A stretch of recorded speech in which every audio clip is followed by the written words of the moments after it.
Morning, Colorado. Another morning at the Truth and Liberty Conference, Truth and Liberty Coalition. Just morning. Yes. We'll see what kind of morning it turns out to be. So we're broadcasting live from Woodland Park, And Cheris Bible College. Colorado, and you don't have your hat on. No, I don't. You don't have your hair on. He's out of uniform, folks. How shocking. He's out of uniform. Well, at the end of the day, guys, we have some amazing people to bring you great interviews and amazing things today. But right now, we have to talk about something very serious. Yeah. They have, as far as we know, Well, according to the FBI, at 10 o'clock last night, they took into custody the alleged shooter of Charlie Kirk. We've gotten some sketchy information, but supposedly this person was talking about it with family members, and one of the family members called the authorities. So they're portraying it as him turning himself in. We don't know that yet. We'll wait for all the details of what really transpired. But as of 10 p.m. last night, Mountain Time, the suspect, I'm not even going to mention his name, but he's a 22-year-old college-age person who was obsessed with Charlie Kirk being a fascist, according to what the information is, and he even had an inscription on the bullet casing that shot Charlie. It said, "Hey fascist, hey fascist, catch this." And then there were some other inscriptions. ridiculous. Some other inscriptions on the gun itself, and other casings that were not used in the shooting. So the video that they had been showing about a figure on the roof of one of the buildings dressed in black, jumping up and running to the edge of the building and getting down and making his way into the woods, where he dropped the rifle wrapped in a towel, which is where the FBI found it. And then I guess he made his getaway, managed to get home. He lived in a nearby town in Utah, near the university. So I'm sure some or all of you have seen the press conferences. There will be ongoing information. The first one to actually break the news was President Trump this morning on Fox and Friends. He said, we are pretty certain we have the individual in custody. And so... It's quite unfortunate for a lot of my young friends watching, because, of course, they had to go through this literally 3 times now. We thought that we got the suspect. We thought that we got the assassin, the murderer, the freak of nature, whatever you want to call him. And I'm sure there's a lot worse words we have for him that we can't use on this show. But having to go through this twice, if this guy is the real guy, there's going to be an immeasurable outpouring of emotion about this. We've kept it inside, I think. The last few days we've been working. According to I think Cash this is when Patel emotion happens. and the FBI in charge there, this is the guy. They have match DNA, if I'm not mistaken. I even heard in the press conference, it was interesting. I even heard somebody mention that he had confessed, but that hasn't been confirmed. So we'll just leave it there for now.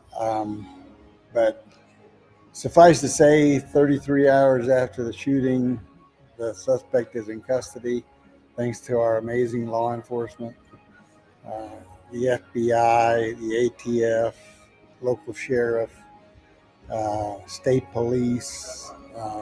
This was a massive manhunt. a massive effort, team effort, I might add. So I think we can be grateful for that.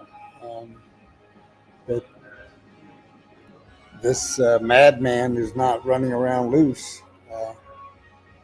No telling what else he might have desires or Well, have. Hugo being a state away, the fact that they locked down the state of Utah was, small comfort to us who lost an old friend and, great leader.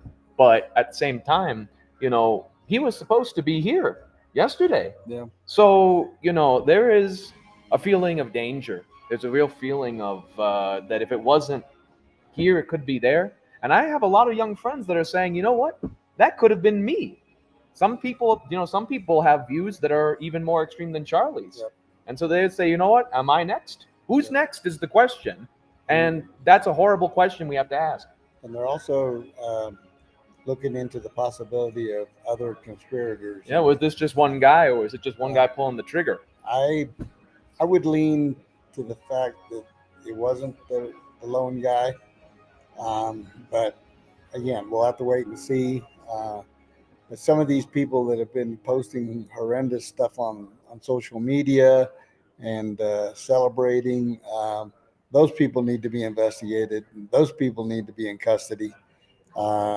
This needs to be a massive roundup now of people who have these kind of intentions, because there are other political figures, leaders that are going to be out there exposed to the public, and we don't want to see that. No, we see a lot of Fed posting libs right now.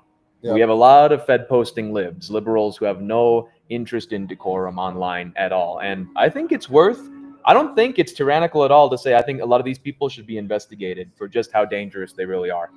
Yeah, well, I mean, they're exposing themselves. They're exposing their ideology. Yes. They're exposing what they think of people like us.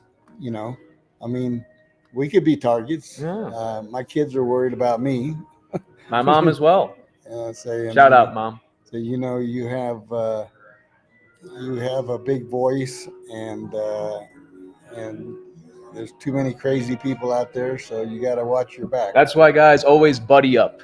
Have the buddy system. You can't be alone. A lot of people said this is why Jesus had the disciples. Christ only let himself be led to the crucifixion away from his disciples who would have done everything to protect him. And he said, no, it's time for this. And, I think there is a lot of analogy to Charlie's death and the Christ, narrative, the story, the mythology, the truth of history that happened. Young men who sacrificed their lives at that prime are always remembered because they now can do no wrong. Yeah. The knights that live forever. But Hugo, I have a question for you because it's been burning in my heart, and I'm not afraid to ask it. Why do you think that it's the white liberals who are so hateful? Because our minority communities are not the one hating Charlie Kirk. It's often white liberals. Why do you think that white liberals have the most hatred for white conservatives? Why do you think this is? Well, I'm no psychologist, but I don't play one on TV.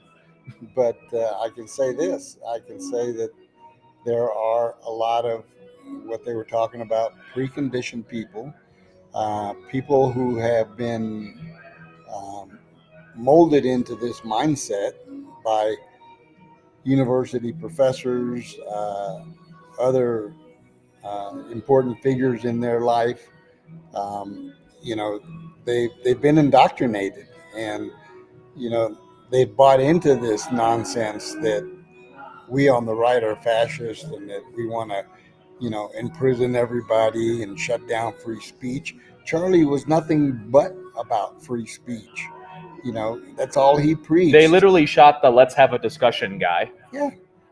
It's like, hello, but these people, it's a combination of things, I think. I mean, you've got people who are mentally weak, easily led astray, and when they focus on something, they have focused on something. This guy apparently bought into the fascist line, Well, you know what? I'm going to go on record here because I have a little bit of a statement to make about that.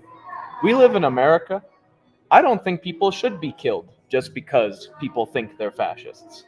I don't think that should be a reason people get killed at all, because you know what? Hatred might be a chapter in someone's life, but murder closes the book. But here's the thing: they've conditioned these people to believe that Trump is Hitler, that the Republican Party is the Nazi Party, and redo, and that we're out to destroy America when it's actually the opposite. Very and ahistorical, because as you know, as our audience knows, Hugo is a huge fan of history, knowledgeable historical person, and you know that there was a man before Hitler called Paul von Hindenburg that everybody thought was the worst guy, and then when they got rid of him, they didn't realize what they were getting after. Yeah.